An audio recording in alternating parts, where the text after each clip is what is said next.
नमस्कार बच्चों, तो कैसे हो सभी। मैं हरंत, हमारे YouTube चैनल A1 कोचिंग में आपका स्वागत है। तो वो वीडियो का इंतजार सभी बच्चे कर रहे थे, जो वीडियो आज आ गई। तो जो मैंने एक किताब लिखी थी, छोटी सी किताब थी, 12 पेज की करीब किताब थी। उसमें आपको मीनिंग दी गई थी, पूरे पार्ट ऑफ स्पीच दिए गए थे और टेंस भी दिए गए थे। मैंने खुद बनाए थे, जो टेंस मतलब अलग तरीके से ट्रिक दी थी। तो ट्रिक टेंस तो नहीं आएंगे इस वीडियो में, लेकिन पूरा पार्ट ऑफ स्पीच कंप्लीट होगा। वो किताब में क्या था, सब चीजें शॉर्ट शॉर्ट में दी गई थी, तो मैं यहाँ पर क्या कर दूंगा, आपको लगभग फुल कर दूंगा। और 10th क्लास के लिए एक चीज और है कि यदि आप ये वाले पार्ट ऑफ स्पीच पूरे पूरे यदि आप पढ़ते हैं, तो उसमें क्या होगा कि आपका जो 70% पार्ट ऑफ स्पीच कंप्लीट हो जाएगा। यदि कोई बच्चा वीक है, आपको पढ़ने में थोड़ी प्रॉब्लम जाती है, तो आप इस वीडियो कंप्लीट कर लीजिए। आप इस पूरे वीडियो कंप्लीट करेंगे, यदि आप इतना बनने लगेगा, तो आपको 70% पार्ट ऑफ स्पीच में आपको प्रॉब्लम नहीं जाएगी। तो ऐसे ही वीडियो देखने के लिए हमें लाइक करें, सब्सक्राइब करें। और अभी क्या था, हमारा लोगो ए वाला था, अब ये लोगो यहां पहुंच गया है। तो हम ज्यादा टाइम वेस्ट नहीं करते हैं, हम आते हैं सीधे बोर्ड पर। चलिए तो बच्चों देखें, अब हम बात करते हैं पार्ट ऑफ स्पीच की। क्या? Part of speech.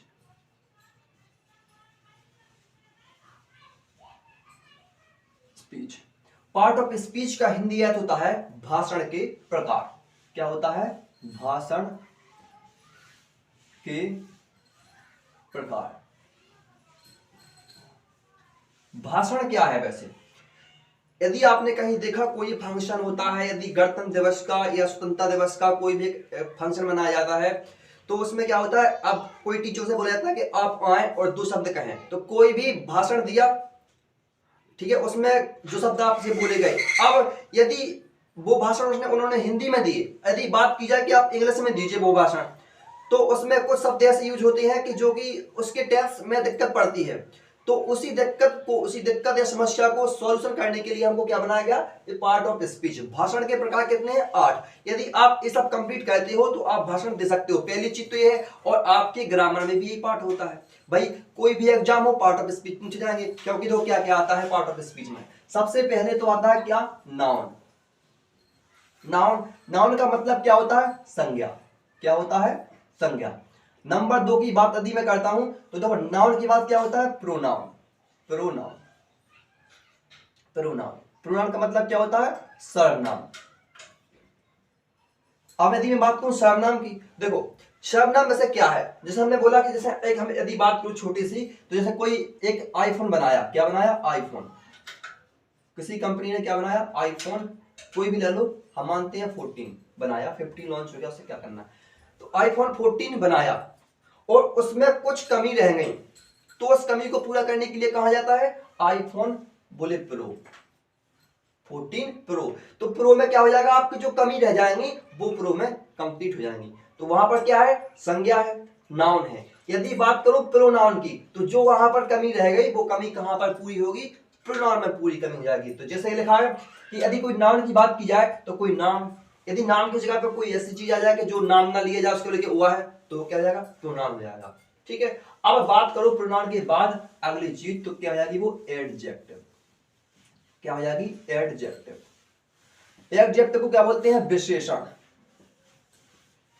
विशेषण होगी। अब चौथे पार्ट की यदि बात करूं मैं, चौथे पार्ट में क्या है? वर्ब। वर्ब मतलब क्या होता है? क्रिया।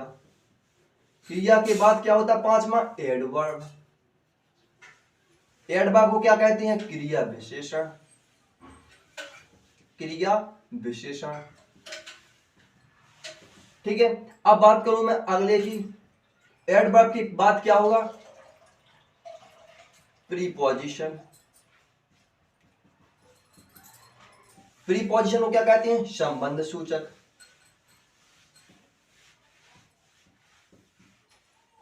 सातवां कंजक्शन। कंजक्शन को क्या कहते हैं? संयोजक। क्या कहते हैं? संयोजक। इसके बाद आता है इंटरजेक्शन। इंटरजेक्शन इंटरजेक्शन क्या कहते हैं? विस्मय सूचक। विस्मय सूचक। विस्मय सूचक। ठीक है। तो अब इनको हम एक तरफ से लेते हैं, सबसे पहले हम नाउन को लेते हैं। ठीक है। नाउन, नाउन मतलब संज्ञा। Noun is the name of a person, place और थिंग एंड आइडिया। कोई भी किसी व्यक्ति का नाम, किसी स्थान का नाम, किसी वस्तु का नाम, या किसी सोच का नाम, या किसी मतलब आइडिया, मतलब कोई आपके मन में आइडिया आ रहा उसका नाम आपको क्या कहलाएगा, आपका जो नाउन कहलाएगा। क्या कहलाएगा, नाउन। कोई भी दुनिया में कोई भी शब्द जो कि आपको लगे कि कोई पर्सन है या प्लेस है या वो थिंग है या आइडिया है, वो क्या हो जाएंगे, आपके नाउन हो जाएंगे। अब यदि बात कहूं नाउन की, नाउन कितने प्रकार के होती हैं, तो आप कहेंगे कि दो प्रकार की होती हैं। कितने प्रकार की होती हैं, दो प्रकार की। आपको विभाजित किया गया दो प्रकार में, काउंटेबल में और अनकाउंटेबल में। यदि मैं बात करूं काउंटेबल के हिसाब से कितने प्रकार के होते हैं, तीन प्रकार के होते हैं। यदि मैं बात करूं अनकाउंटेबल के हिसाब से कितने प्रकार होते हैं, तो दो प्रकार के होते हैं। यदि मैं ओरली मतलब इसे पूछूं कि पूरे नाउन वैसे कितने प्रकार के होते हैं, तब आप कहोगे कि नाउन 5 प्रकार के होते हैं। काउंटेबल के हिसाब से 3 प्रकार के, अनकाउंटेबल के हिसाब से 2 प्रकार के होते हैं। चलिए देखिए, पहला जो है वो है प्रॉपर नाउन। प्रॉपर नाउन का मतलब होता है कोई एक प्रॉपर चीज, जैसे व्यक्तिवाचक, ठीक है इसका। अब दूसरे नंबर पर आती है कॉमन नाउन, मतलब जातिवाचक संज्ञा। कलेक्टिव नाउन मतलब समूहवाचक संज्ञा। मटेरियल नाउन मतलब पदार्थवाचक संज्ञा, इसे द्रव्यवाचक भी कहते हैं। अब्स्ट्रैक्ट मतलब भाववाचक संज्ञा। अब बात करते हैं प्रॉपर। प्रॉपर नाउन किसे कहते हैं, प्रॉपर नाउन मतलब कोई व्यक्ति या वस्तु का एक प्रॉपर नाउन नाम। जैसे कि बात किया कोई व्यक्ति का नाम है अकबर, प्रॉपर नाम है, प्रॉपर नाम है। अब यदि बात करो कोई सिटी की, सिटी में क्या हो जाएगा, सिटी में यदि बात करो सिटी की मतलब प्रॉपर नाम की, तो कानपुर हो जाएगा। तो कानपुर कहां पहुंचेगा, प्रॉपर में। गंगा, यदि ये बात करते हैं रिवर की, तो रिवर पहुंचता कहां पर, कॉमन में। लेकिन द गंगा प्रॉपर दिया गया नाम, प्रॉपर कौन नदी, गंगा नदी, तो वो कहा क्या कहलाएगा, प्रॉपर नाउन में। रोज मतलब गुलाब, यदि मैं बात करती फ्लावर की, फ्लावर यदि आता तो फ्लावर यहां पर होता क्या, कॉमन में। लेकिन यदि नाम दे दिया कि काय का फूल, रोज मतलब गुलाब का फूल, तो रोज मतलब गुलाब मतलब क्या हो जाएगा, प्रॉपर नाउन। अब बात करूं मैं कार की, तो कार कौन सी हो जाएगी, कार हो जाएगा आपका कॉमन नाउन में। और प्रॉपर नाउन में क्या हो जाएगा, उसका प्रॉपर एक नाम होना चाहिए, ठीक है। तो बॉय क्या है, बॉय लड़का, लड़का तो पता, लड़का तो कॉमन हो जाएगा। तो इसी वजह से इसको क्या कहेंगे, जातिवाचक। जो बॉय मतलब लड़का, नाम नहीं है। गर्ल लड़की, नाम नहीं है। कार कौन सी कार नहीं पता, तो क्या पहुंच जाएगी, कॉमन में पहुंच जाएगी, ठीक है। अब बात करूं कलेक्टिव की। कलेक्टिव का मतलब वैसे क्या होता है, कलेक्टिव का मतलब कलेक्ट करना, कोई भी चीज को क्या करना, कलेक्ट करना। कलेक्टिव मतलब समूहवाचक। समूहवाचक का मतलब कोई भी चीज कलेक्ट की, जैसे हमने बोला एक लड़का, तो वो वहां पहुंचेगा कॉमन में या प्रॉपर में। यदि मैं बात करूं लड़के लड़के जोड़ के हमने इकट्ठे कर दिए, उसको क्या कहते हैं, हमने कलेक्ट किया।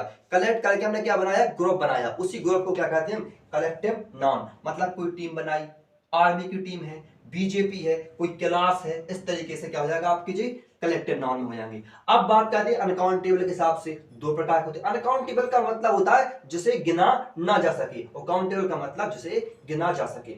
मटेरियल का मतलब हो गया पदार्थवाचक। पदार्थवाचक में क्या आ जाएगा, गोल्ड, सिल्वर, वुड, पेपर, मतलब इतने क्या हो जाएंगे आपके जी मटेरियल में। इनके अलावा और अतिरिक्त और भी होगा, बोल दू जिंक बोल दू, कॉपर बोल दू, इस तरीके से क्या हो जाएगा, मिल्क बोल दू, ये कहां पहुंच जाएगा आपका, मटेरियल नाउन में। कोई भी मटेरियल हो जाएगा जो अनकाउंटेबल हो, क्या पहुंच जाएगा, कहां पर पहुंच जाएगा, वो आपका पदार्थवाचक संज्ञा में पहुंच जाएगा।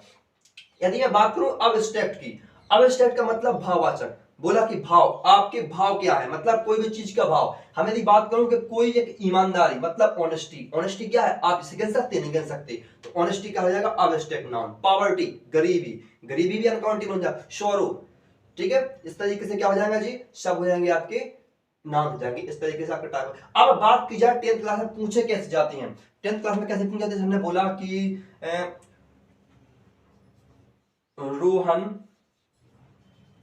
रोहन इज अ बॉय, मतलब इसमें बोला कि रोहन इज अ बॉय, मतलब रोहन एक लड़का है। इसमें बोलेंगे सब्जेक्ट क्या है, ऑब्जेक्ट क्या है, सब्जेक्ट क्या है, ऑब्जेक्ट क्या है, तो सब्जेक्ट हो जाएगा रोहन, ऑब्जेक्ट क्या हो जाएगा आपका, बॉय।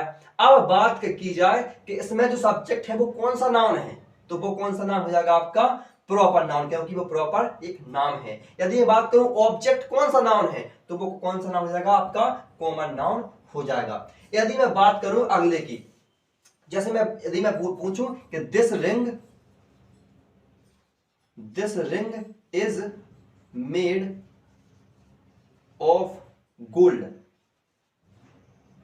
मतलब कि यह अंगूठी किसकी बनाई गई है, किसकी बनाई गई है, गोल्ड मतलब सोने की बनाई गई है। यदि मैं बात करूं रिंग की, किस चीज की मैं बात करूं, रिंग की, तो रिंग कौन सी में आएगा, रिंग मतलब क्या हो जाएगा आपका जो जो हो जाएगा सब्जेक्ट, दिस रिंग मतलब यह हो जाएगा सब्जेक्ट हो जाएगा। तो इस यह अंगूठी है वो किस चीज की बनाई गई है, आपकी सोने की। यदि मैं बात करूं इस गोल्ड की, तो गोल्ड कौन सा नाम हो जाएगा आपका, मटेरियल नाम। यदि मैं इसकी बात करूं तो ये जाएगा आपका रिंग मतलब प्रॉपर नाम हो जाएगा। इस तरीके की आपकी क्या होती है पेपर में पूछे जाती हैं। ठीक है, अब आती हम प्रोनाउन पर। चलिए देखिए प्रोनाउन, प्रोनाउन मतलब सर्वनाम। A pronoun is a word is used in place of a noun। मतलब कि एक सर्वनाम एक ऐसा शब्द है जो कि प्रयोग होता है संज्ञा के स्थान पर। कोई भी संज्ञा, मतलब इसमें बोलूं कि कोई किसी के बारे में हमको बोलना है, जैसे कोई नाम बड़ा हो गया, मतलब किसी का नाम बड़ा है बहुत ज्यादा, और मैं उसको बार बार रिपीट करूं, तो वो द काउ के बारे में निबंध लिखो, the cow is a pet animal, फिर काउ हैव टू आईज, इस तरीका से बोलते का the cow the cow the cow, तो वो क्या हो जाएगा आपका जो अच्छा ही लगेगा।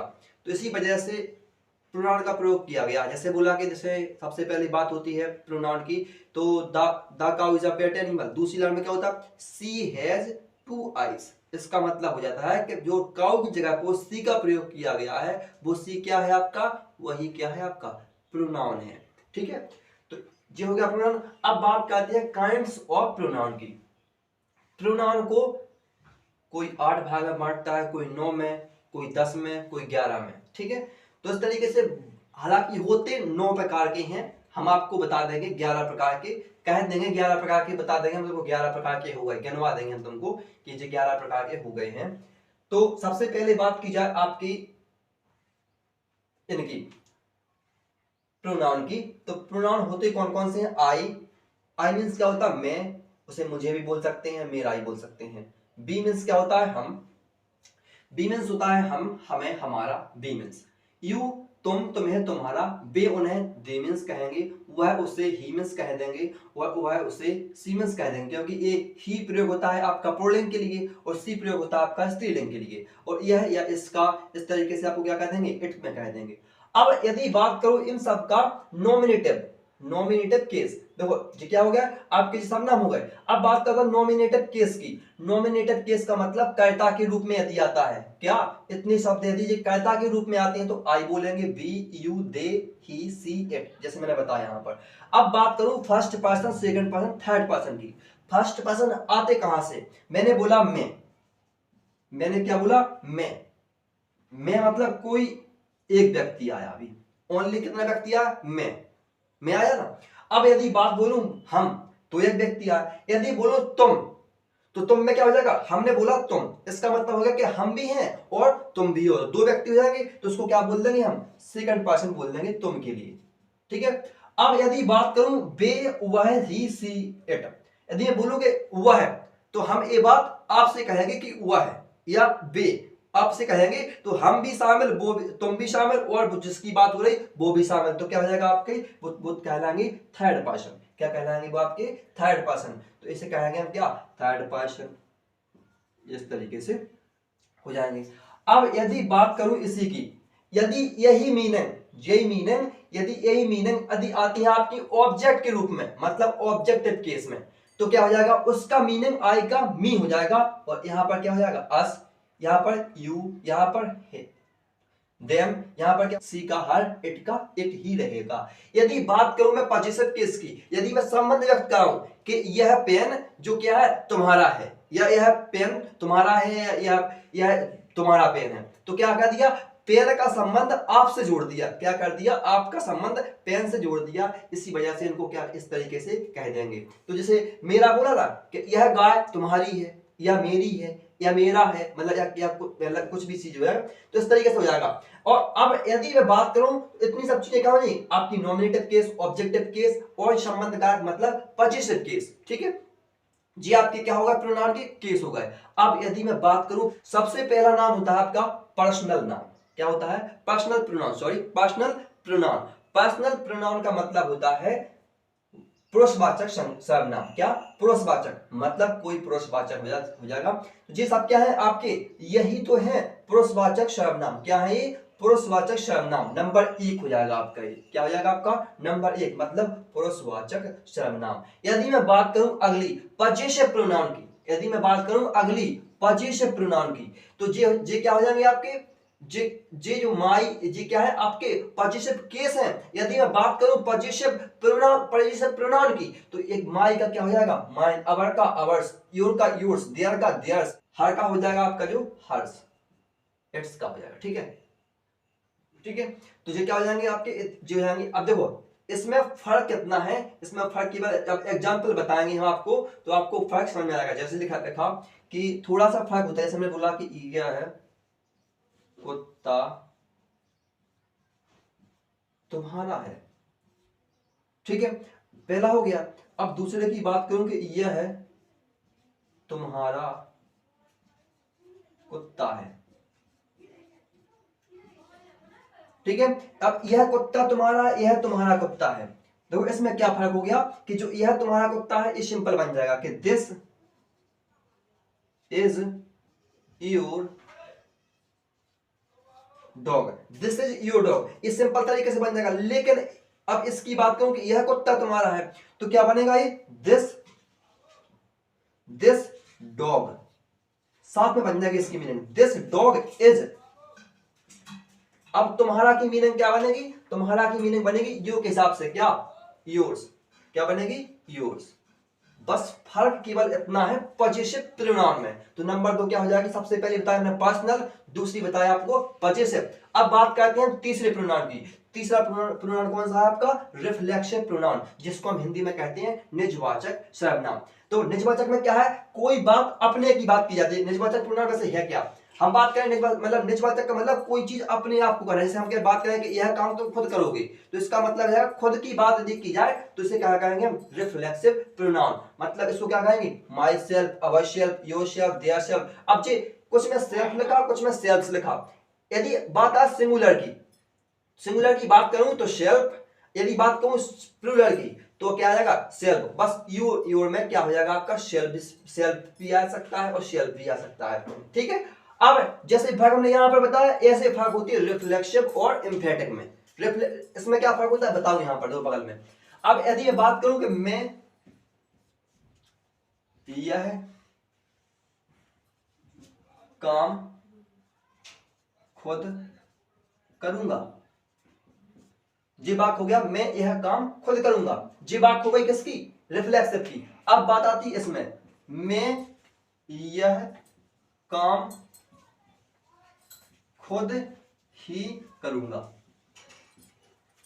देखो अब इसमें क्या हो जाएगा कि देखो यह काम मैं खुद करूंगा, इसका मतलब जी हो गया कि यह काम आप भी कर सकते हो, कोई और भी कर सकता है। लेकिन यदि ये बात बोली जाए यह काम मैं खुद ही करूंगा, मतलब केवल यह काम खुद के लिए ही है और कोई नहीं कर सकता। जैसे कोई एक बड़े व्यक्ति की बात करूं, कोई किसी के अंडर में आप काम कर रहे हो, यदि वो बोल जाए कि मैं यह काम खुद करूंगा, तो सोचेंगे कि भाई ये काम इसको नहीं करना, मैं खुद कर लूंगा, तो मतलब वो अब इसका काम कोई और भी कर देगा। लेकिन यदि वो बोल के गया कि यह काम मैं खुद ही करूंगा, मतलब ये काम केवल मेरे लिए ही बनाया गया है, तो ये कैसे बनाया जाएगा कि जो बनाया, जो वाला आई विल, आई सेल भी लगा सकते हैं, I will do this work, I will do this work, work क्या? Myself, myself. लेकिन इस वाले वाक्य को कैसे बनाएंगे? इस वाले वाक्य को एम्फेटिक प्रोनाउन के वाले वाक्य को कैसे बनाएंगे हम? आई माई सेल्फ, जो माई सेल्फ आएगा वो साथ में आ जाएगा, तो आपका जो क्या होगा? आई तो उसका थोड़ा सा बदल जाएगा। I myself will do this, will do this. बस इतना फर्क है निजवाचक और दृढ़तावाचक। दृढ़ता का मतलब कोई शब्द का दृढ़ करना, प्रण करना कि मैं यह काम मैं ही करूंगा और किसी के लिए नहीं यह काम, ठीक है। अब बात की जाए दो, फर्स्ट, सेकंड, थर्ड, ये क्या कौन सा प्रोनाउन हो गया आपका? फोर्थ प्रोनाउन हो गया। अब बात की जाए अगले की, fifth pronoun, reciprocal pronoun. Reciprocal का मतलब होता है परस्परवाचक सर्वनाम। परस्परवाचक सर्वनाम का मतलब होता है, देखो ये दो, इसमें क्या केवल दो दिए गए हैं, क्या? ईच अदर और वन अनदर। मतलब यदि दो व्यक्तियों की बात की जाए, केवल जैसे हम बात करें कि यह आपस में लड़ रहे हैं, तो ये क्या हो जाएगा, केवल यदि दो व्यक्तियों की बात की जाए तो क्या हो जाएगा, ईच अदर का प्रयोग होगा। यदि दो व्यक्ति ज्यादा है, दो व्यक्ति से अधिक व्यक्तियों की बात की जाए तो उसमें क्या कौन सा चीज प्रयोग होगी, वन अनदर, वन मतलब दो से अधिक व्यक्तियों के लिए। तो क्या हो जाएगा आपका ये परस्परवाचक सर्वनाम हो जाएगा। अब बात करते हैं डेमोन्स्ट्रेटिव प्रोनाउन की। डेमोन्स्ट्रेटिव प्रोनाउन का मतलब होता है संकेतवाचक, किसी चीज को संकेत करना। जैसे हम कहा हुआ है या यह है या बे या ए, इस तरीके से दो दिस दैट दीज दो। दिस का मतलब यह है, दैट का मतलब वह है, दिस का मतलब यह ये, दीज का मतलब वो। तो देखो ये क्या है आपके दो, जो दो शब्द दिए गए हैं वो किस चीज के हैं, नियर मतलब पास के लिए हैं, और दैट और दोज मतलब दूर के लिए हैं। क्या दैट मतलब वह है, दीज मतलब वह वो या वह दूर होगा। अब बात करें ये या यह नजदीक होगा। तो ये क्या हो जाएगा, इस तरीके से जे वाले प्रयोग हुए कहां पर, डेमोन्स्ट्रेटिव, संकेत करके बताएंगे कि यह कहां है। तो ठीक है, अब इनकी बात करूं इनके एग्जाम्पल की, तो देखो जैसे क्या है, दिस बताया है मैंने यहाँ पर, दिस डॉग इज मतलब यह है, मतलब नजदीक वाले, नजदीक वाले। अब इसके एग्जाम्पल की क्या ये पर लिखा है, ठीक है। अब बात करते हैं अगले की। देखिए अभी मैंने 6 कंप्लीट करवा दिया, अब 7वां इंटेरोगेटिव और रिलेटिव, मतलब प्रश्नवाचक और संबंधवाचक। इस साथ साथ एक पैराग्राफ में इसलिए लिखे गए हैं क्योंकि इनमें आपस में संबंध व्यक्त करते हैं। क्योंकि जो शब्द यूज होते हैं इंटेरोगेटिव में वो प्रश्न के रूप में होते हैं, और जो रिलेटिव प्रोनाउन में शब्द यूज होते हैं वो आपके आंसर के रूप में व्यक्त होते हैं। इसे लिखा व्हाट मीन्स, यहाँ पर क्या है और यहाँ पर व्हाट मीन्स क्या है, जो है। देखो ठीक है, हु मीन्स यहाँ पर कौन है, वहां पर हु मीन्स जो है। इस तरीके से और शब्द भी होते हैं, लिखे नहीं गए हैं, क्योंकि यदि आंसर में यदि आपको इस तरीके से प्रश्नवाचक शब्द आपको यूज कर मतलब हो, तो आपको क्या हो जाएगा, वो हो जाएगा आपका रिलेटिव प्रोनाउन। यदि वही शब्द आपका प्रश्न पूछा गया हो तो आपका वो कौन सा प्रोनाउन होगा, प्रश्नवाचक सर्वनाम। ठीक है, तो देखो जी कौन से हो गए। अब मैं बताऊं आपको एक एग्जाम्पल में, एग्जाम्पल बताऊं मैं, तो जैसे एग्जाम्पल होगा कैसे, I know the pupil who came। देखो मैं उस व्यक्ति को जानता हूं जो आया था, ठीक है, जो आया था। देखो अब यहां पर क्या है, हु प्रयोग हुआ, कहा क्या होगा, हु का प्रयोग जो के अर्थ में। मैं उसे जानता हूं जो यहां आया था, मैं उस व्यक्ति को जानता हूं जो यहां आया था। तो कैंसिल हो गया, रिलेटिव, उसका संबंध किससे हो गया। देखो आई यहां पर एक बार प्रयोग हुआ, और यहां पर क्या आई का जो मतलब यहां पर जो हो गया केम, ठीक है, उसमें सब्जेक्ट वहां नहीं आया क्योंकि हु का प्रयोग हो गया। तो क्या होगा, संबंधवाचक सर्वनाम। ठीक है, 7 हो गया, 8 हो गया। ठीक है, अब बात आती है 9 मतलब इंडेफिनिट प्रोनाउन। इंडेफिनिट प्रोनाउन मतलब अनिश्चयवाचक सर्वनाम। जैसे अनिश्चयवाचक की बात की जाए, अनिश्चयवाचक सर्वनाम है क्या, कोई व्यक्ति, हमने जैसे किसी ने नॉक किया बाहर, किसी ने आपके दरवाजे को खटखटाया, तो आपको क्या लगा कि कोई आया है, कोई निश्चय नहीं है, निश्चय नहीं है कि कौन आया, लेकिन कोई आया है। तो इसी तरीके से क्या हो जाए, देखो यदि मैं बात करूं देखो इस चीज की कि इसमें होती कौन कौन शब्द, देखो somebody, यदि मैं इसको मैच करूं तो क्या, somebody मतलब कोई, someone कोई एक, something कोई वस्तु, somewhere कोई जगह, मतलब कुछ जगह। ठीक है, कुछ मतलब somebody मतलब कुछ लोग, someone मतलब कुछ मतलब इस तरीके से। ठीक है, अब बात करूं मैं any, anybody, anyone, anything, anywhere, मतलब एनीबॉडी का मतलब क्या होगा, कोई एक, कोई मतलब कोई, और एनीवन का कोई एक, एनीथिंग का मतलब कोई वस्तु, एनीवेयर का मतलब कोई स्थान। अब एवरीबॉडी मतलब सभी, एवरीवन मतलब प्रत्येक, अलग अलग की बात की जाए तो, एवरीथिंग मतलब सभी वस्तुएं, एवरीवेयर मतलब कहीं भी। ठीक है, नोबडी कोई नहीं, नो वन कोई एक नहीं, नोथिंग नथिंग मतलब कि कुछ भी नहीं, नो वेयर मतलब कहीं नहीं। इस तरीके से जितने हम शब्द बनाए हैं आपके, जो क्या हो जाएंगे आपके इंडेफिनिट को हम बना के दिखाते। सबसे पहले somebody, पहला someone, अगला something, अगला समवेयर, ठीक है, जिसम के सम से संबंधित हो जाएंगे। अगला देखो एनीबडी, एनीबडी। अगला एनीवन, एनीवन। अगला एनीथिंग। अगला एनीवेयर, ठीक है। अब अगली बात एवरीबडी, एवरीबडी। अब अगले की everyone, everything.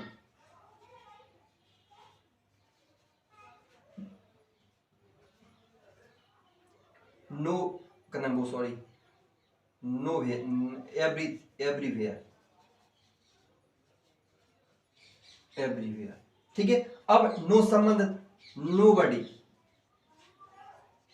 No one, no one, nothing,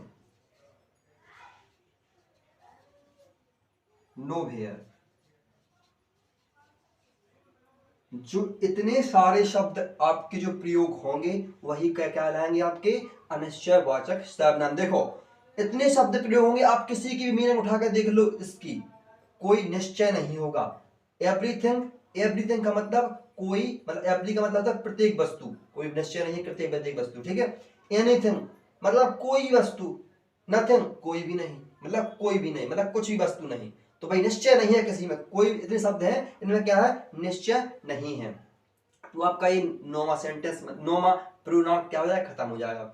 अब बात आती है 10वें प्रोनाउन की, डिस्ट्रीब्यूटिव प्रोनाउन मतलब वितरणवाचक सर्वनाम। वितरण की बात की जाए, मतलब वितरण का मतलब ये हुआ कि अलग अलग, कोई भी चीज होगी अलग अलग। जैसे हमने बात की जाए, थोड़ा मैंने कुछ इनकी चर्चा कर लेता हूं। मैं जैसे लिखा कि इनकी बात करूं, बॉडी और वन ये पर्सन के लिए प्रयोग होते हैं, और थिंग होता है वस्तु के लिए, और वेयर का मतलब होता है प्लेस, मतलब कोई स्थान के लिए, ठीक है। यहाँ पर अब बात करूं, यहाँ पर डिस्ट्रीब्यूटिव प्रोनाउन इसी तरीके से जैसे मैंने बनाया इस तरीके से बनते हैं। लिखा यहाँ पर सम मींस क्या होता है, कुछ। अब इसको मैं यदि इससे मैच करूं, सम ऑफ अस मतलब हम में से कुछ, क्या, हम में से कुछ। एनी ऑफ यू मतलब एनी से नहीं, पहले हम सम ऑफ यू मतलब तुम में से कुछ, ठीक है। इस तरीके से जितना ये बन जाएंगे। और फिर अगला क्या हो जाएगा, सम ऑफ देम मतलब देम का मतलब क्या हो जाएगा, उनमें से कुछ। और सम ऑफ बॉयज मतलब लड़कों में से कुछ। अब यदि मैं आगे भी बढ़ाऊं, गर्ल्स बॉयज हो गया है। यदि मैं आगे भी बोलूं कि फ्रेंड्स बोल देंगे तो इस तरीके से हो जाएंगे जितना आप बढ़ाते जाएंगे, ठीक है। अब इसी तरीके से एनी से बनता है, any of us, any of you, any of them, any of boys मतलब कि हम में से कोई, तुम में से कोई, उनमें से कोई, लड़कों में से कोई, इस तरीके से ये हो जाएंगे। अब ऑल ऑफ अस मतलब हम में से सब, इसका मतलब क्या हो जाएगा, से मतलब हम में से सब। अगला जैसे हमने बनाया, अब तुम में से सब, उनमें से सब, लड़कों में से सब। तो ये सब क्या है, इतने शब्द जो लिखे गए हैं वो है प्लूरल, और जो दो शब्द जो हैं वो क्या है आपके, वो जाएंगे आपके सिंगुलर, ठीक है। इतने शब्द आपके जो बना, इस तरीके से बनाना है आपको, यहाँ पर इतना जगह नहीं है, बना के दिखाऊं। इतने शब्द बन जाएंगे इन्हीं से, तो ये कहलाएंगे आपके वितरणवाचक सर्वनाम। मतलब देखो सम ऑफ यू मतलब तुम में से कुछ, छांट दिया ना, कोई छांटने का काम होगा इसमें से, ठीक है। अब बात करते हैं 11वां और अंतिम प्रोनाउन की बारी की, एक्सक्लामेटरी प्रोनाउन मतलब विस्मयादि बोधक सर्वनाम, विस्मयादि बोधक सर्वनाम। देखो हमने बताया था एक एक्सक्लामेटरी, शायद हमने सेंटेंस में ही बताया था, सेंटेंस में था एक्सक्लामेटरी सेंटेंस मतलब कोई भी चीज को आपको देख के आश्चर्यचकित हो जाना, ठीक है, उसे क्या कहते हैं हम, विस्मयादि बोधक सर्वनाम। जैसे हमने बोला कि वाओ बहुत खूब, इसका मतलब क्या होता है, बहुत खूब। व्हाट अ प्लेस मतलब क्या स्थान है, क्या जगह है। अब अलास, अलास का मतलब होता है हमको कोई चोट लग जाए और बोले आह, तो इस तरीके से क्या हो जाएगा जी, अलास होगा। और हाय, ठीक है, तो जी क्या हो जाएगा आपका एक्सक्लामेटरी प्रोनाउन। तो आपके जो प्रोनाउन खत्म होते हैं, अब आते हैं हम एडजेक्टिव पर। चलिए देखिए adjective, an adjective is a word that used with a noun और अ प्रोनाउन। मतलब कि विशेषण एक ऐसा शब्द है जो कि प्रयोग होता है या तो नाउन के साथ या प्रोनाउन के साथ। ठीक है, जैसे लिखा है Sheela is a clever girl. जो शीला है वो चतुर लड़की है। तो लड़की क्या है आपका नाउन, तो नाउन के साथ में क्या है चतुर मतलब क्लेवर। जी क्या हो जाएगा आपका, जी हो जाएगा आपका एडजेक्टिव। ठीक है, अब लिखा I do not like that boy. देखो दैट क्या है प्रोनाउन, दैट क्या है आपका प्रोनाउन, और जी लाइक क्या है आप, दैट क्या है आपका प्रोनाउन। तो जो बॉय के साथ आया, बॉय क्या है आपका नाउन, तो नाउन के साथ में क्या आया प्रोनाउन। नाउन और प्रोनाउन इसके साथ में क्या है पसंद करना, क्या आया पसंद करना। ये पसंद करना क्या है आपका एडजेक्टिव। जानकारी लग गई होगी आपको कि ये कहां से, मतलब बताया था कि किसके साथ में, या तो नाउन के साथ में होगा या प्रोनाउन के साथ में होगा। तो यहाँ पर क्या है किसके साथ में है, नाउन के साथ में है। यहाँ पर किसके साथ में है, ये है आपका प्रोनाउन के साथ में। अब बात करते हैं काइंड्स ऑफ एडजेक्टिव की। काइंड्स ऑफ एडजेक्टिव मतलब कि विशेषण के प्रकार कितने हैं, दो प्रकार। इसको बोलते हैं डिस्क्रिप्टिव और इसको बोलते हैं रेस्ट्रिक्टिव। ठीक है, इसको देखो इसमें क्या होगा, ये नाउन की क्वालिटी बताते हैं कि नाउन कैसा होगा, ये नाउन की क्वालिटी बताते हैं और ये सीमित कर देते, कोई भी चीज है उसको क्या कर देते हैं, ये सीमित कर देते हैं। जैसे कि हम क्या कहे कि नाउन की क्वालिटी बताना, मतलब क्या है, यहाँ पर लिखा क्वालिटी बताना मतलब कोई लड़का अच्छा है या बुरा है, या हम कहें कोई किताब कैसी है ब्लैक, या कोई हम कहें कि कोई मतलब कोई लड़का कैसा है ब्लैक, मतलब जो इस तरीके से हो जाएगा। आप नाउन की क्वालिटी बताना डिस्क्रिप्टिव में हो जाएगा। अब रेस्ट्रिक्टिव में क्या हो जाएगा आपका, क्वांटिटी बताना, नंबर बताना, डेमोन्स्ट्रेटिव, इंटेरोगेटिव, डिस्ट्रीब्यूटिव। ठीक है, इतनी चीजें और भी सकती हैं आगे। ठीक है, तो देखो क्वांटिटी मतलब सम और एनी, सम का मतलब कुछ, एनी का मतलब कुछ, इस तरीके से आगे भी सकते हैं। अब नंबर की बात की तो ऑर्डिनल, ऑर्डिनल और कोऑर्डिनल। अब ऑर्डिनल की बात की जाए तो जिसे बोलते हैं फर्स्ट सेकंड थर्ड, इस तरीके से चलती हैं वो ऑर्डिनल बोलते हैं। और कोऑर्डिनल मतलब 1 2 3 4 इस तरीके से आपकी काउंटिंग होती है, बुझाएगी किसमें आपकी हो जाएगी वो को। अब आते हैं डेमोन्स्ट्रेटिव। डेमोन्स्ट्रेटिव का मतलब संकेत, हमने प्रोनाउन में बताया आपको डेमोन्स्ट्रेटिव में वही सब चीजें क्या है इसमें वो आ जाएंगी किसमें रेस्ट्रिक्टिव में आ जाएंगी आपकी वही चीजें। तो आप एडजेक्टिव खत्म होते हैं, अब आते हैं वर्ब पर। चलिए देखिए वर्ब, वर्ब मतलब क्रिया। A verb is a word that denotes some action और पोजीशन। मतलब वर्ब वे शब्द हैं जो किसी कार्य होने का बोध कराते हैं। मतलब कोई भी कार्य हो रहा है वो क्या है वर्ब है, कोई भी क्रिया हो रही है वो क्या है वर्ब है। ठीक है, तो क्रिया की बात करूं पहचानने की तो उसमें क्या होता है अंततः सबसे बाद में कोई काम हो उसके सबसे उस शब्द के सबसे पीछे ना शब्द लगा होता है, करना धोना सोना रोना, इस तरीके से क्या कहलाती है वो क्रिया कहलाती है आपकी। ठीक है, तो बात करूं काइंड्स ऑफ वर्ब की, तो काइंड्स ऑफ वर्ब मतलब क्या, वर्ब कितने प्रकार के होते हैं, तो वर्ब होते हैं जो 3 प्रकार से होते हैं।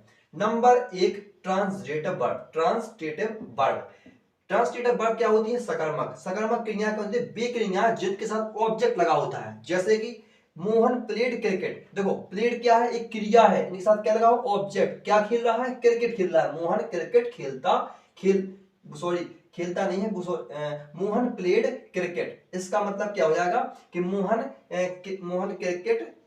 ने क्रिकेट खेला, क्या किया मोहन ने क्रिकेट खेला, मतलब कि क्या है क्रिकेट है, क्रिकेट क्या हो गया आपका ऑब्जेक्ट, तो ऑब्जेक्ट लगा है तो क्या हो जाएगा ये ट्रांसलेटिव वर्ब हो जाएगा। आप कहते हैं इन ट्रांसलेटिव वर्ब, इन ट्रांसलेटिव वर्ब। ठीक है, इन ट्रांसलेटिव मतलब होता है अकर्मक। अकर्मक का मतलब है वे क्रियाएं जिनके साथ ऑब्जेक्ट नहीं लगा होता है, जिनके साथ ऑब्जेक्ट जैसे राम विल गो, राम जाएगा, कहां जाएगा दैट्स आई डोंट नो, तो ये क्या हो जाएगा कि राम जाएगा, तो इसमें ऑब्जेक्ट नहीं है, इसमें क्या है ऑब्जेक्ट नहीं है, तो क्या हो जाएगा ये ट्रांसलेटिव वर्ब हो जाएगा अकर्मक, ट्रांसलेटिव वर्ब हो जाएगा इंट्रांसलेटिव, इसको क्या बोलते हैं अकर्मक। अब बात करते हैं तीसरे की, auxiliary verb helping verb. Auxiliary verb या फिर हेल्पिंग वर्ब उसे क्या कहते हैं हम सहायक क्रिया। तो सहायक क्रिया इनमें कितनी सहायक क्रिया होती है 24 सहायक क्रिया होती हैं, मतलब 24 सहायक क्रिया होती हैं। कौन कौन सी, do does is am are has have did was were had will shall can, इस तरीके से आपकी सब सहायक क्रिया होती हैं। तो यहां से लेके जो यहां तक आप क्या करेंगे, टेंस में पढ़ेंगे सहायक क्रियाओं के बारे में। यहां से लेके यहां तक पढ़ेंगे आप टेंस में, और यहां से लेके आप यहां तक पढ़ेंगे किस चीज में, मॉडल्स में। किस में पढ़ेंगे, मॉडल्स में। तो आज वर्ब इतना ही है, ठीक है। अब आते हैं एडवर्ब पर। चलिए देखिए बच्चों, एडवर्ब का मतलब होता है क्रिया विशेषण। मतलब कि कोई क्रिया, उसकी विशेषता बताना क्या होता है, क्रिया मतलब क्रिया विशेषण होता है। An adverb is an word which modify a verb, a adjective and a adverb. इसका मतलब एक एडवर्ब वह शब्द है जो वर्ब या एडजेक्टिव या एडवर्ब की विशेषता बताता है। इसे क्या कहते हैं हम, क्रिया विशेषण कहते हैं। अब बात करूं मैं काइंड्स ऑफ एडवर्ब की। क्या, काइंड्स ऑफ एडवर्ब की मतलब कितने प्रकार के होते हैं, 3 प्रकार के, simple adverb, relative adverb and interrogative adverb. इसको साधारण एडवर्ब बोलेंगे, साधारण क्रिया विशेषण इसे बोलेंगे, संबंधवाचक क्रिया विशेषण इसे बोलेंगे, प्रश्नवाचक क्रिया विशेषण। सिंपल उसके नाम से ही समझ में आ रहा है कि साधारण मतलब साधारण है। देखो समय की बात करूं यदि, टाइम तो टाइम की बात होगी, इसमें स्थान की बात होगी, नंबर की बात होगी, मैनर मतलब रीति की बात होगी, डिग्री मतलब परिमाण की बात होगी, क्वांटिटी मतलब मात्रा की बात होगी, अफर्मेशन की बात होगी, नेगेशन की बात होगी। इतनी सब शब्दों को क्या करता है, इतनी सब चीजों को प्रकट करता है, ठीक है। तो सिंपल से वाक्य होंगे, बस इसमें कोई सेंटेंस होगा, उसमें आपको पहचानना पड़ेगा कि कौन सा एडवर्ब है। हालांकि इतना सिंपल, इतना इंपोर्टेंट नहीं है। अब बात आती है रिलेटिव एडवर्ब की। रिलेटिव एडवर्ब 2 वाक्यों को जोड़ता है। क्या करता है, रिलेटिव एडवर्ब 2 वाक्यों को जोड़ता है, अपने से पहले प्रयुक्त नाउन की संकेत करते हुए टाइम, प्लेस, रीजन, मैनर स्पष्ट करता है। इसलिए लिखा आई शेल गो टुमारो। देखो उसने कहा क्या कि देखो अपने प्रयुक्त पहले नाउन की ओर संकेत करता है। जैसे लिखा आई शेल गो टुमारो, मतलब मैं आऊंगा। कौन मैं आऊंगा, कब, कल। तो अपने के ऊपर क्या किया उसने, अब मतलब मैं क्या है यहाँ पर, मैं के ऊपर क्या किया उसने, संकेत दिया कि मैं कल आऊंगा, मतलब टाइम की बात हो गई। अब बात करते हैं इंटरोगेटिव एडवर्ब की। इंटरोगेटिव एडवर्ब वाक्य के प्रारंभ में, देखो इसका मतलब इंटरोगेटिव मतलब प्रश्नवाचक, वाक्य के प्रारंभ में आकर प्रश्न पूछने का कहता है। इंटरोगेटिव तो मतलब अपने पढ़ ही लिया है कि क्या होगा इसमें। इंटरोगेटिव मतलब प्रश्न पूछा जाएगा। तो लिखा कि वेयर आर यू गोइंग, मतलब आप कहां जा रहे हो। व्हाई आर यू सैड, आप क्यों दुख हो, आप दुख क्यों हो, आप दुखी क्यों हो, ठीक है। तो प्रश्न पूछा, सबसे पहले आरंभ में आकर उसने प्रश्न पूछा। तो एडवर्ब इतना ही था। अब आते हैं हम सीधे प्रीपोजिशन पर। चलिए देखिए, 10th क्लास का सबसे ज्यादा कंफ्यूज करने वाला एक स्टेप है प्रीपोजिशन। प्रीपोजिशन जो है सबसे ज्यादा दिक्कत करने वाला, सबसे ज्यादा समस्या पैदा करने वाला एक प्रीपोजिशन है, जिसे संबंध सूचक कहते हैं। चलिए देखिए, आपको बड़े कायदे से नोट करते जाना, एक एक चीज नोट करना, क्योंकि हर एक चीज आपको बिल्कुल शॉर्ट में दी गई है। और यदि आप इस पॉइंट को अच्छे तरीके से लिख लेते हैं और इसको अच्छे तरीके से आप याद कर लेते हैं, तो प्रीपोजिशन का कोई चीज नहीं रहेगी जो आपको नहीं बनेगी। तो देखिए, a preposition is a word that shows the relative when a pronoun और a pronoun with other words. मतलब जब एक नाउन या एक प्रोनाउन के साथ कोई अलग अक्षर होता, अलग शब्द होता है, और वो जो संबंध व्यक्त करता है उसे क्या कहते हैं, अलग अक्षर होता है, वो जो संबंध व्यक्त करता है उसे क्या कहते हैं, हम प्रीपोजिशन कहते हैं, मतलब संबंध सूचक कहते हैं। काइंड्स ऑफ प्रीपोजिशन मतलब simple preposition, compound preposition, participle preposition and phrase preposition. मतलब कि हमने प्रीपोजिशन को 4 हिस्सों में बांटा। कितने हिस्सों में बांटा, 4 हिस्सों में बांटा। अब इन्हीं के अंतर्गत इतनी सब चीजें आती हैं, इन्हीं के अंतर्गत आती इतनी चीजें।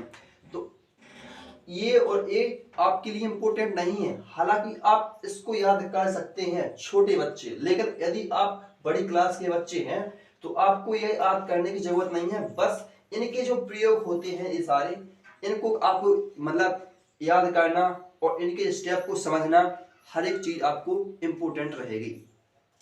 चलिए देखते हैं, सबसे पहले इन, इनटू और एट का प्रयोग देखते हैं, ठीक है। इनका प्रयोग कहां होता है, देखो बड़े शहर प्रांत, देश में कोई राज्य होना चाहिए, कोई बड़ी राजधानी होना चाहिए, तो उसे आप इस तरीके के यदि आते हैं तो उसमें इनका प्रयोग कर सकते हैं। ठीक है, और आवर्स के साथ, किसके साथ, आवर के साथ भी इनका प्रयोग करते हैं। जैसे लिखा कि I am coming in 2 hour, मैं 2 घंटे में आ रहा हूं, तो इनके लिए कर सकते हैं। भीतर या अंदर के अर्थ में, किसके अंदर के अर्थ में, कि I am coming in home, मतलब मैं अंदर आ रहा हूं। ठीक है, तो घर के अंदर, कमिंग इन होम, ठीक है, घर के अंदर आ रहा हूं, तो अंदर के अर्थ में क्या होता है, इनका प्रयोग हो जाता है। अब बात करूं इनटू की, एक एक टॉपिक आपको नोट करते जाना है।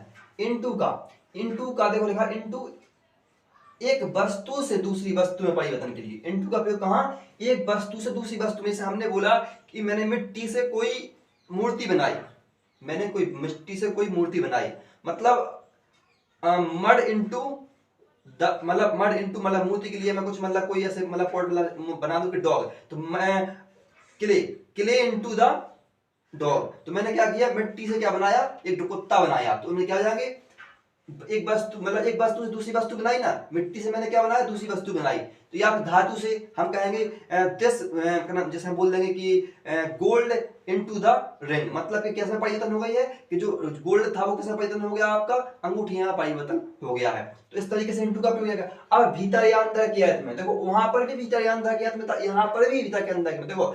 लेकिन यदि आप गतिशील अवस्था में किसी के अंदर जा रहे हैं, गतिशील अवस्था में, तब आप इनटू का प्रयोग करेंगे। लेकिन यदि अंदर मतलब बैठा हूं मैं, क्या है, मैं घर के अंदर बैठा हूं, तब क्या होगा, तब आप इनका प्रयोग करेंगे। लेकिन यदि घर के अंदर बैठा नहीं, मैं जा रहा हूं, तो मतलब जाने, यदि मैं गतिशील अवस्था में हूं, तो उनके अंदर क्या करेंगे, किसका प्रयोग करेंगे, इनटू का। आप एक एक पॉइंट नोट करते जाइए और इसको बड़ी अच्छी तरीके से आप देखते रहिए। ठीक है, अब लिखा 8 का दो, यदि बड़े शहर आएंगे तब तो इनका प्रयोग हुआ, लेकिन छोटे गांव स्थान के लिए किसका प्रयोग करेंगे आप, 8 का प्रयोग करेंगे। अब बात करते हैं वस्तु बेचने के लिए। वस्तु बेचने का मतलब इसे हम कहेंगे this table is only 2 rupees, मतलब 2 रुपीज, मतलब मतलब कितने की है, मतलब कोई भी वस्तु के लिए मतलब ऐसे 8 का प्रयोग करते हैं, कोई मतलब प्राइस बताने के लिए 8 का प्रयोग करते हैं। अब ओ क्लॉक के लिए भी हम 8 का प्रयोग करते हैं।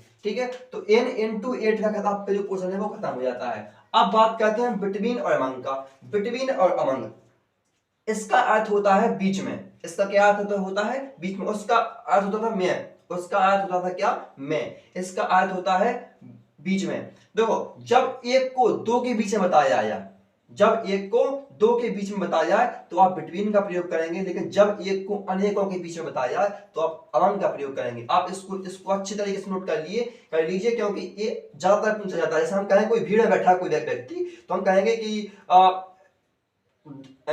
Ram is sitting among the रस, मतलब भीड़ में बैठा है। भीड़ में क्या है, जो राम है वो कहां बैठा है, भीड़ में। यदि भीड़ की बात हो तब आप अमंग का प्रयोग करेंगे। और यदि आप दो को, जैसे हम कहेंगे Ram is sitting between Ram and Shyam, मतलब कोई राम लड़का है, दूसरा राम लड़का है। दूसरा जैसे बताऊं मैं एग्जांपल के तौर पर, मैं आपको बताऊं तो जैसे कि लिखा कि राम इज सिटिंग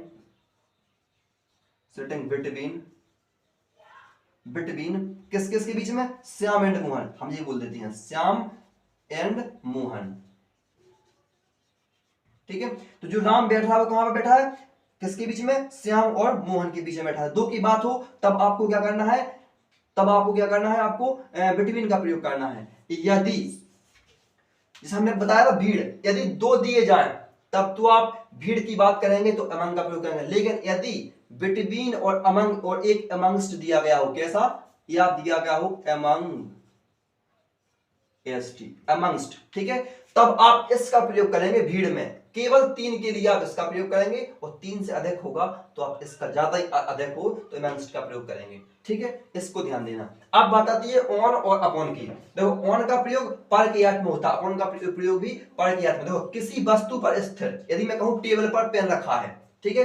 तो उसके लिए क्या कर देंगे आप, ऑन का प्रयोग करेंगे। लेकिन कोई वस्तु रखा नहीं, कोई यदि टेबल पर कोई बिल्ली चल रही है, क्या कर रही है, टेबल पर कोई बिल्ली चल रही है, तो क्या कर रही है, मतलब अपॉन द टेबल, अपॉन प्रयोग करेंगे, क्योंकि वो क्या है, गतिशील अवस्था में। आप ऊपर के अर्थ में क्या करेंगे, अपन पर के अर्थ में किसका प्रयोग करेंगे, अपॉन का प्रयोग करेंगे। आगे बात आती है बिहाइंड एंड आफ्टर। बिहाइंड मतलब क्या होता है, पीछे, और आफ्टर मतलब बाद में। एक ही, लगभग एक ही जैसे अर्थ आते हैं, लेकिन बिहाइंड का मतलब होता है स्थान सूचक। स्थान सूचक का मतलब कोई प्लेस की बात करेंगे कि I M living behind of the temple, मतलब मैं मंदिर के पीछे रह रहा हूं। तो स्थान की, अगर स्थान की बात की जाए तो आप बिहाइंड का प्रयोग करेंगे, लेकिन यदि आफ्टर का प्रयोग करेंगे तो समय सूचक है। जैसे हम कहेंगे I am coming after some time, मतलब मैं कुछ समय बाद आपके पास आ रहा हूं, तो इसका क्या मतलब हो जाएगा कि जो आफ्टर का प्रयोग करेंगे कहां पर, समय की बात यदि आएगी तो आप आफ्टर का प्रयोग ही करेंगे। अब बात करते हैं अबव और बिलो की। अबव और बिलो, ज्ञान या योग्यता में श्रेष्ठ। क्या है, ज्ञान या योग्यता में श्रेष्ठ, मतलब कोई व्यक्ति हमसे श्रेष्ठ है या कोई व्यक्ति किसी से श्रेष्ठ है। श्रेष्ठ बताने के लिए हम अबव का प्रयोग करते हैं। यदि वो व्यक्ति श्रेष्ठ नहीं है, वो क्या कम है योग्यता में, तो आप बिलो का प्रयोग करेंगे। क्या करेंगे, बिलो का प्रयोग करेंगे। ठीक है। अब बात करते हैं ऑफ और ऑफ की। तो देखो ऑफ का प्रयोग कहां होता है, का, की के अर्थ में, का, की के अर्थ में। समझाएंगे राम का भाई, राम ऑफ ब्रदर, ठीक है। लेकिन राम का भाई थोड़ा एक दूसरे स्टेप से बन जाता है राम्स ब्रदर। क्या हो जाता है, राम्स ब्रदर। तो ये आपका इस चीज का है नहीं। तो ऑफ का मतलब का के लिए और ऐसा भी प्रयोग करते हैं, ठीक है। अब लिखा है कि अर्थ में हो गया वस्तु किसी पदार्थ से बनी बतलाई जाए। जैसे हम कहें कि this ring made of silver या गोल्ड। जैसे दिस रिंग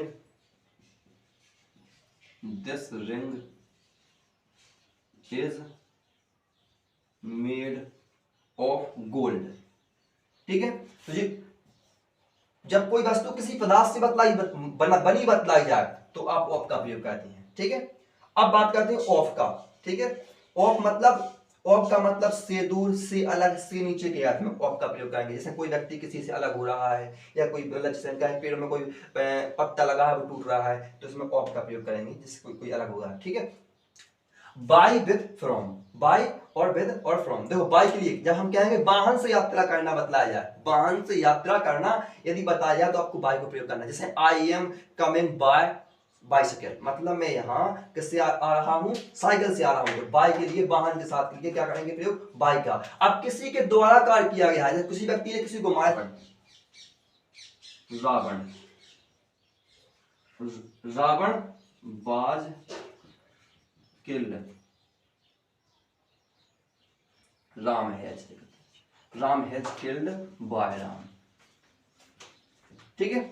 तो क्या है, राम जो मारा गया, किसके द्वारा मारा गया, राम। तो एक किसी के द्वारा कार्य किया गया हो तो आप क्या करेंगे, इसका बाय का प्रयोग करेंगे। और जाति बताने के लिए भी हम बाय का प्रयोग करते हैं। जैसे हम बोलेंगे कि कोई बोलता है कि I am caste by Yadav, या I am caste by Jain, या आई एम कास्ट बाय, इस तरीके से, ठीक है। मैं किस जाति से मैं बिलोंग करता हूं, इस तरीके से बाय भी होता था, ठीक है। अब विद की बात करूं, विद का मतलब होता है से या साथ के अर्थ में, से या साथ के अर्थ में। जैसे मतलब मैं कहूं कि मैं गाड़ी से आया हूं, किससे, गाड़ी से आया हूं, तो हम कहेंगे कि आई एम, मतलब मैं आया हूं, तो आई हैव कम बाय, मतलब विद माई कार, या कोई गाड़ी जो भी हो, ठीक है। तो अर्थ में विद क्या, विद से और साथ के अर्थ में। अब किसी साधन के से साथ, मतलब कार कहते हैं, हम कहेंगे कि मतलब वी आर कटिंग बाय, मतलब कोई जैसे कहें ककम्बर कट बाय नाइफ, मतलब कि ककड़ी को मैंने किससे काटा, चाकू से काटा। तो यहाँ पर किस क्या आ जाएगा आपका, यहाँ पर विद, मतलब किसके साथ काटा, चाकू के साथ, विद नाइफ, ठीक है। तो इस तरीके से आप प्रयोग कर सकते हैं विद का। अब बात करते हैं फ्रॉम। तो देखो से के अर्थ में फ्रॉम का प्रयोग करते हैं, किसके अर्थ में, से के अर्थ में फ्रॉम का प्रयोग करते हैं। निश्चित समय बताने के लिए भी हम फ्रॉम का प्रयोग करते हैं। अब बात करते हैं हम अंडर और बीनीथ। अंडर और बीनीथ, अंडर का मतलब भी नीचे होता है और बीनीथ का मतलब भी नीचे का होता है। जैसे हम कहेंगे कि देखो यदि मैं किसी कृत्रिम के नीचे, कृत्रिम का मतलब होता है जब जो चीज मैंने खुद बनाई, मतलब इंसानों के द्वारा बनाई गई, वो कहलाती है कृत्रिम। तो जो अगर कृत्रिम के नीचे की बात की जाए तो आप अंडर का प्रयोग करेंगे। और किसी के अधीनस्थ, मतलब कोई अधीनस्थ का मतलब होता है कोई बड़ा बॉस उसके अंडर में कोई काम कर रहा है, तो उसके अर्थ नीचे की अर्थ में भी हम अंडर का प्रयोग करते हैं। जैसे लिखा है कि the teacher is working under the principal, मतलब कि प्रिंसिपल के नीचे कौन कार्य कर रहा है, टीचर कार्य कर रहे हैं। ठीक है, तो अब बात करते हैं विनीत की। विनीत का मतलब है प्राकृतिक के नीचे। प्राकृतिक कौन कौन सी चीजें, जैसे हम कहेंगे कि पेड़ के नीचे है। अब कृत्रिम की बात करें, छत के नीचे। इस तरीके से क्या हो जाएगा, आपकी नीचे के अर्थ में इनके प्रयोग करेंगे आप। एक एक चीज नोट करते जाइए, सबसे ज्यादा इंपॉर्टेंट इतनी चीजें इंपॉर्टेंट हैं, आप यदि ये कंप्लीट कर ले तो प्रीपोजिशन में से बाहर नहीं आएगा।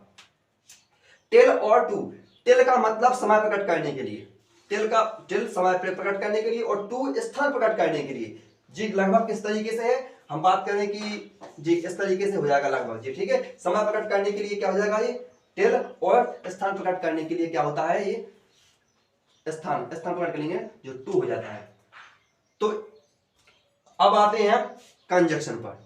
चलिए तो बच्चों देखें, कंजक्शन का अर्थ होता है संयोजक। A conjunction is a word that's joined to words or to sentences, मतलब कि जो दो शब्दों या दो वाक्यों को जोड़ता है उसे क्या कहते हैं, हम कंजक्शन कहते हैं। जो दो शब्द मतलब कोई भी शब्द, मतलब जिसने बोला कि राम और श्याम, राम क्या है शब्द, श्याम क्या है शब्द। जब दो शब्दों को, वाक्य मतलब क्या है, राम स्कूल जा रहा है, वाक्य हो गया। तो ऐसे दो वाक्यों को जोड़ता है या दो शब्दों को जोड़ता है उसे क्या कहते हैं, हम कंजक्शन कहते हैं। एग्जाम्पल के लिए, Hari and Sohan come here, मतलब कि जो हरि है और जो सोहन है उनको जोड़ा किसने, और ने, एंड ने। किसने जोड़ा, एंड ने। जो क्या है आपका कंजक्शन है। तो Hari and Sohan come here, मतलब हरि और सोहन यहाँ आओ। ठीक है, अब दूसरी पर लिखा wise man love truth while fool shun it, मतलब कि जो चतुर इंसान, मतलब कि जो बुद्धिमान इंसान है वो क्या कहता है, सच्चाई से उसे प्रेम होता है, जबकि जो मूर्ख लोग होते हैं वो इससे दूर रहते हैं। तो इसको जोड़ा किसने, भायल ने। किसने जोड़ा, भायल ने।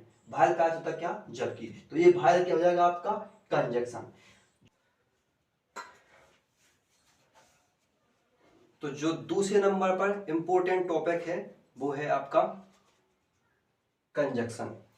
सबसे ज्यादा इंपॉर्टेंट था, सबसे ज्यादा पूछे जाने वाला था प्रीपोजिशन, लेकिन दूसरे नंबर पूछे जाने वाला क्या है, आपका जो टॉपिक है वो कंजक्शन है। तो चलिए देखिए, तो लिखा सबसे पहले हम आधी बात आती है किस पर, यूज ऑफ एंड।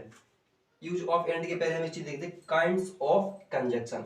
कंजक्शन को दो भाग में बांटा गया है। नंबर एक कोऑर्डिनेटिंग, नंबर दो सबऑर्डिनेटिंग। देखो, कोऑर्डिनेटिंग का मतलब होता है समान पदीय। समान पदीय का अर्थ, समान पदीय का मतलब होता है, जैसे हमने देखा, लिखे दो पद यहाँ पर, कैसे लिखे, दो पद लिखे, Ram is going and Shyam is going. ठीक है, इसको समझे ना, Ram is going and Shyam is going. इसका मतलब हो गया कि इसके जो पद हैं, केवल नाम ही क्या है आपका, नाम ही क्या है वो अलग है, केवल गोइंग जो पद है आपके कैसे हैं, समान हैं। तो आप इसको अगर बनाते हैं तो Ram and Shyam are going, देखना इसको मतलब पूरा गोइंग हटा दिया दोनों के लिए, Ram and Shyam are going, मतलब कॉमन चीज ले ली गई। तो इसीलिए ये कह रहा है क्या क्या, कि जो समान पदी हैं क्या है, कोऑर्डिनेटिंग हैं, जो क्या है वो समान पदीय हैं। तो इसके अंतर्गत आते हैं कुछ। अब देखिए सब ऑर्डिनेटिंग का मतलब होता है आश्रित। आश्रित के नाम से ही समझ में आ रहा है कि कोई एक पहला वाक्य दूसरे पर आश्रित है या दूसरा वाक्य पहले पर आश्रित है, इस तरीके से होंगे। जैसे लिखा ही वेंट, इसमें लिखा कि आई डिड नॉट गो, मतलब देखो ही वेंट मतलब वह गया लेकिन मैं नहीं गया, तो क्या है, बिल्कुल एक दूसरे पर मतलब आश्रित। ये थोड़ा कम आश्रित है। जैसे लिखा है कि जी लिखा देखो बिल्कुल, आई वॉज इल, मैं बीमार था, I could not go there. तो सबसे पहले लिखा I could not go there, मतलब मैं स्कूल नहीं जा सकता था, क्योंकि क्या था, मैं बीमार था, क्योंकि मैं बीमार था। देखो इस पर आश्रित है ये वाला सेंटेंस। ठीक है, तो ये सबऑर्डिनेटिंग हो जाएगा, तो ये लिखा दो प्रकार से बांट दिया गया। अब इनको सब जितने प्रयोग लिखे हैं हम लोग एक समझाते हैं आपको, देखते रहिए। एक टॉपिक आप नोट कर लेना, क्योंकि ज्यादा कुछ बड़ा है नहीं, आप नोट कर लेंगे तो आपके लिए ज्यादा बेटर होगा। अब लिखा यूज ऑफ एंड का अर्थ होता है और। समान ध्रुवता वाले वाक्यों को जोड़ने के लिए अर्थात जिनमें विरोधाभास ना हो। देखो समान ध्रुवता वाले, जो हमने बताया ना समान पदीय, समान ध्रुवता का मतलब वही है जो समान पदीय है, समान ध्रुवता से और समान पदीय से अर्थ वही है। देखो कि दोनों मतलब उनका जो फोकस कहाँ है कि राम का फोकस भी जाना है और श्याम का फोकस भी जो है जाना है। तो देखा Ram and Shyam are going, हम क्या करते हैं कॉमन चीज को एक बार लिखते हैं, बाकी आप जो कहते हैं बता देते हैं। तो एंड का प्रयोग इस तरीके से होता है। अब बात करते हैं use of as. Use of as का प्रयोग किस तरीके से होता है, यूज के एज की पहले हम इसका देखते हैं। देखा यूज ऑफ बट, बट मतलब होता है लेकिन, असमान ध्रुवता वाली वाक्य को जोड़ा जाता है, असमान ध्रुवता वाले कि जिसका टारगेट क्या होगा, एक का टारगेट एकदम अपवेट होगा। कैसे देखा, ही वेंट वह गया, आई डिड नॉट गो मैं नहीं गया, वह गया और मैं नहीं, लेकिन मैं नहीं गया। देखो इसको कैसे बनाएगा, ही वेंट पहले बट लेकिन आई डिड नॉट गो, लेकिन मैं नहीं गया। तो इसकी जो ध्रुवता है असमान है, देखो एक गया है ये नहीं गया है, ध्रुवता कैसी है, असमान है, विपरीत है। ठीक है, अब बात करते हैं यूज ऑफ एज की। तो यूज ऑफ एज में क्या रखा है, एज का मतलब होता है जब, जबकि, यद्यपि, क्योंकि और जैसा कि। अर्थ के अनुसार वाक्य के प्रारंभ में या बीच में एज का प्रयोग किया जाता है, जैसा उसका अर्थ होगा वैसे प्रयोग करेंगे। आपको समझने का लिखा आई कम आउट, आई कम आउट मतलब कि मैं बाहर आया, एज स्टोन हिट मी। आप समझ सकते हैं हिट मी का मतलब होता है किसी ने मुझको, स्टोन मतलब पत्थर, किसी ने मुझको पत्थर मारा, जैसे ही मैं बाहर आया वैसे और किसी ने हमको पत्थर मारा। तो हमने एज का मतलब क्या है, जैसे ही, जैसे ही, जब मैं बाहर आया, तो जब से आता निकलेगा। तो एज आई कम मतलब जब मैं बाहर आया और लिखा आज स्टोन हिट मी, एक पत्थर मुझे मार दिया गया। अब लिखा डू और डायरेक्टेड, डू और डायरेक्टेड ये पहला वाक्य है, छोटा छोटा दूसरा वाक्य है। अब देखो डू एज डायरेक्टेड, इसका एज का प्रयोग कहां पर हुआ है, बीच में। डू एज डायरेक्टेड जैसा निर्देश दिया गया है वैसा कीजिए, इसका अर्थ होता है। सबसे ज्यादा हो सकता है इंपोर्टेंट हो सकता है ये वाला। ठीक है, अब बात करते हैं हम सेंस की। यूज ऑफ सेंस, सेंस का अर्थ होता है चूंकि, क्योंकि, तब से। अधिकांशतः इसका प्रयोग वाक्य के प्रारंभ में किया जाता है, अधिकांशतः इसका प्रयोग कहां किया जाता है, वाक्य के आरंभ में। देखो लिखा गया you are wise, you can do this. देखो वाइज का मतलब होता है ढंग, जिसमें कोई काम करने का अच्छे वाला ढंग होता है, कोई काम करने जैसे बोलते हैं हम, इसे कह सकते हैं हम उद्यमी, मतलब जो काम करने के योग, मतलब जो काम कर सकता है। ठीक है, तो लिखा सिंस यू आर वाइज, लिखा क्योंकि, या लिख दो चूंकि आप क्या हो, उद्यमी हो, मतलब आप काम करने के लायक हो तो आप यह कर सकते हो। आप यदि करने के ढंग हैं तो आप कर सकते हो। इस तरीके से इसका अर्थ हो जाएगा। अब बात करते हैं use of because. Use of because मतलब, बिकॉज का मतलब होता है क्योंकि। दो वाक्यों के बीच में इसका प्रयोग किया जाता है। वाक्य पहला वाक्य कैसा होगा, नेगेटिव, और दूसरा वाक्य कैसा होगा, पॉजिटिव। तो आप इसका प्रयोग करेंगे बिकॉज का। आई वॉज इल मैं बीमार था, I could not go there. देखो इसको सबसे पहले कुड लिखा है, पहला वाक्य जो नेगेटिव होगा तो पहला वाक्य नेगेटिव वाला पर ले लेंगे। I could not go there मतलब मैं वहां नहीं गया था, बिकॉज क्योंकि आई वॉज इल मैं बीमार था। अब अगले सेंटेंस की बात आती है, अगले यूज की। यूज ऑफ भाइल, भाइल का मतलब जबकि, जब तक, उसी समय, यद्यपि। तो अर्थ के अनुसार वाक्य के प्रारंभ में या बीच में इस भाइल का प्रयोग किया था। जैसा वाक्य का अर्थ होगा वैसे आप किसका प्रयोग कर देंगे, भाइल का प्रयोग कर देंगे। तो लिखा है कि सी केम इनटू माई रूम मतलब वह घर के, मतलब मेरे घर के अंदर आई। ठीक है, आई वॉज स्लीपिंग मैं सो रही थी। अब देखो मैं सो रही थी सेंटेंस हो गया। दूसरा सेंटेंस है कि वह मतलब मैं सो रही थी, वह मेरे घर के अंदर आई। तो अब क्या बनाएंगे, देखो देखो she came into the my house, मैं जब मतलब मैं वह घर के अंदर आई जब, कहां पर भाई लगाएंगे बीच में, जब मैं सो रही थी। मतलब कोई लड़की है जो सो रही थी और बोल रही कोई लड़की मेरे पास आई थी जब मैं सो रही थी। ठीक है, तो आपके इस तरीके से आपके जो हो जाएंगे। अभी 3 और रह गए हैं, अभी देखते हैं। चलिए देखिए बच्चों, लिखा है कि अदरवाइज। अदरवाइज का मतलब होता है अन्यथा, नहीं तो, वरना। देखिए दो वाक्यों के बीच में अदरवाइज का प्रयोग किया जाता है। जब दो वाक्य आपको दिए गए हो उनके बीच में अदरवाइज का प्रयोग करना। अदरवाइज का मतलब होता है नहीं तो, आप एक काम कर दो नहीं तो मैं पैसे नहीं दूंगा। इस तरीके से इसका अर्थ हो जाता है, वरना मैं पैसे नहीं दूंगा, अन्यथा मैं पैसे नहीं दूंगा। एक ही अर्थ है। देखो वॉक क्विकली जल्दी चलो, जल्दी मतलब क्विकली मतलब जल्दी टहलो। ठीक है, यू विल नॉट ओवरटेक हर, नहीं मतलब यू विल नॉट ओवरटेक हर मतलब आप नहीं कर पाओगे, ओवरटेक उसे नहीं पा पाओगे। ठीक है, तो इसका मतलब देखो इसको हम क्या करेंगे, अदरवाइज का मतलब नहीं तो। देखो वॉक क्विकली जल्दी चलो, नहीं तो आप उसे नहीं पा पाएंगे। ठीक है, इस तरीके अदरवाइज का आप प्रयोग कर सकते हैं। अब लिखा है यूज ऑफ थाओ एंड थाओ। ठीक है, इसे कोई कोई कोई एल्दो बोल देता है, यहाँ पर था बोल देता है। हालांकि यद्यपि, इसका अर्थ होता है क्या, हालांकि यद्यपि। तो इसका प्रयोग वाक्य के प्रारंभ में किया था। लिखा she is beautiful, she is beautiful, she does not pride. एक वाक्य हो गया, एक वाक्य हो गया। तो लिखा कि सबसे पहले मतलब वाक्य के प्रारंभ में प्रयोग करना पड़ता है इसका। तो थाओ मतलब इसको बोलते थाओ, सी इज ब्यूटीफुल मतलब हालांकि वह सुंदर है, हालांकि वह सुंदर है। सी डज नॉट प्राइड, उसे गर्व नहीं है, मतलब उसे इस चीज का गर्व नहीं है कि वह क्या है, सुंदर है। ठीक है, अब लिखा है कि एल्दो के साथ एट लगाते हैं बीच में, यहाँ पर थाओ के साथ कुछ नहीं लगता, एल्दो के साथ में एट का प्रयोग करते हैं, नो सूनर के साथ में देन का प्रयोग करते हैं, हार्डली एट के साथ करते हैं व्हेन का प्रयोग। ये बॉक्स आपके लिए भी इंपॉर्टेंट हो सकता है। यूज ऑफ और का मतलब होता है या, अन्यथा या अथवा। लिखा कि इनका प्रयोग दो विकल्पों में से किसी एक को चुनने के लिए किया जाता है। जैसे कि आपने देखा होगा, बोले कि एक क्वेश्चन क्या है, और में लिखा है, या एक क्वेश्चन अथवा में लिखा है। तो क्या बोला जाता है कि आपको किसी इन दोनों में से कोई एक करना है, तो चुनने के लिए बोला, तो इसी तरीके से इसका प्रयोग किया जाता है। तो लिखा you can speak English, you can speak English, तुम अंग्रेजी बोल सकते हो। ठीक है, अब देखा यू कैन स्पीक हिंदी, आप हिंदी बोल सकते हो। तो इसमें साथ में जोड़ने के लिए क्या किया, यू कैन स्पीक इंग्लिश और हिंदी, आपको इन दोनों में से कोई एक चुननी है। देखो आपको एक प्रोफेशनल कोई चीज दी गई है, आप हिंदी भी बोल सकते हो, आप इंग्लिश भी बोल सकते हो। अब आपको चूज करना, ऐसा तो है नहीं कि आप हिंदी बोलते जाओ छोड़ के इंग्लिश बोलते जाओ, ऐसा नहीं हो सकता। तो इसलिए कोई एक चीज चुनने के लिए किया जाता है इसका प्रयोग। ठीक है, तो अब आते हैं अंतिम पार्ट ऑफ स्पीच, जिसका नाम है इंटरजेक्शन। सबसे इजी, सबसे ज्यादा, सबसे कम पूछे जाने वाला, या शायद पूछ भी सकता है भाई, क्योंकि एग्जामिनर के मन में क्या।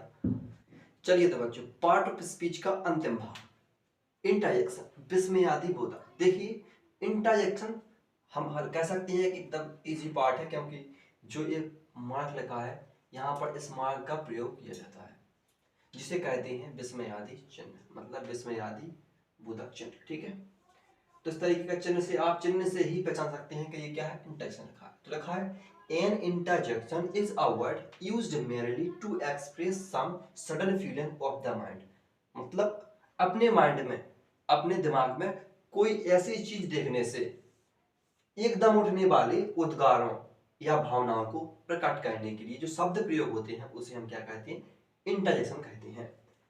तो देखो, एक तो ओह होता है, एक आह भी होता है, आह। तो जब कोई अचानक कोई आपको कुछ चीज चुभ जाती है, तो आपको ये चीज या ये चीज आपके मुंह से निकलती है। तो लिखा है देखो, वो व्हाट अ लवली चाइल्ड, मतलब कि आपने कोई चीज ऐसी देखी कि जिससे आपको लगा कि ऐसी चीज तो मैंने अब तक देखी ही नहीं। तो वो व्हाट अ लवली चाइल्ड मतलब वाह क्या अच्छा लड़का है। वाओ व्हाट अ प्लेस, बहुत खूब, कितनी अच्छी जगह है। ब्रेवो सचिन वेल हिट, मतलब सचिन ने कितना अच्छा खूबसूरत शॉट मारा। और किसी भी चीज को आपको उसका अनुमोदन करना हो, जैसे कि अनुमोदन क्या है, अनुमोदन का मतलब है कि किसी को, अब जैसे किसी ने कोई अच्छा काम किया तो उसको एक अच्छे शब्द जो बयां करता है उसे हम ब्रेवो कहते हैं। ठीक है, अब यदि बात आती है एलास, एलास क्या है, ही इज डेड, मतलब जब कोई चीज दुख के लिए हो, उसमें प्रयोग होता है किस चीज का, एलास का। तो चलिए देखिए, पार्ट ऑफ स्पीच का भाग पूरा खत्म हो गया है। अब टेंस रह गया, तो टेंस अगली वीडियो में लेंगे, क्योंकि पार्ट ऑफ स्पीच का मैंने बोला था पार्ट ऑफ स्पीच केवल एक ही वीडियो में आएंगे, तो टेंस अगली वीडियो में आएंगे। टेंस को जरूर देखें, इसको ज्यादा से ज्यादा शेयर करें, ताकि जो ज्यादा से ज्यादा शेयर चले आपकी वीडियो जल्दी ज्यादा से ज्यादा चले। और इस बुक का क्या नाम था, मीनिंग बुक। ज्यादा से ज्यादा शेयर करें, लाइक करें, सब्सक्राइब करें। धन्यवाद।